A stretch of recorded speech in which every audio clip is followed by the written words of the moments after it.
بسم اللہ الرحمن الرحیم۔ السلام علیکم ناظرین، کیسے ہو آپ؟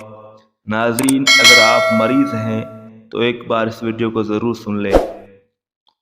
ابن جریر میں حضرت علی رضی اللہ عنہ کا فرمان ہے کہ جب تم میں سے کوئی شفا چاہے تو قرآن کریم کی کسی آیت کو کسی صحیفے پر لکھ لے اور اسے بارش کے پانی سے دھو لے اور اپنے بیوی کے مال مہر سے اس کی رضامندی سے پیسے لے کر شہد خرید لے اور اسے پی لے، بس اسی میں کئی وجہ ہے، شفا آ جائے گی۔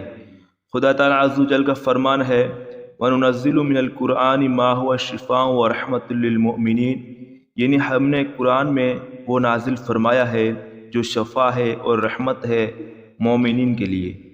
ایک دوسری آیت میں ہے وَأَنزَلْنَا مِنَ السَّمَاءِ مَاءً مُبَارَكًا، ہم آسمان سے بابرکت پانی برساتے ہیں، اور فرمان ہے فَإِن طِبْنَ لَكُمْ عَنْ شَيْءٍ مِّنْهُ نَفْسًا فَكُلُوهُ هَنِيئًا مَرِيئًا، یعنی اگر عورتیں اپنے مال مہر میں سے اپنی خوشی سے تمہیں دے دیں تو بے شک تم اسے کھاؤ پیو۔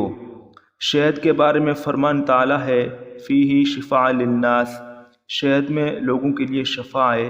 ابن ماجہ میں ہے حضور صلی اللہ علیہ وسلم فرماتے ہیں کہ جو شخص ہر مہینے میں 3 دن صبح کو شہد چاٹ لے اسے کوئی بڑی بلا نہیں پہنچے گی۔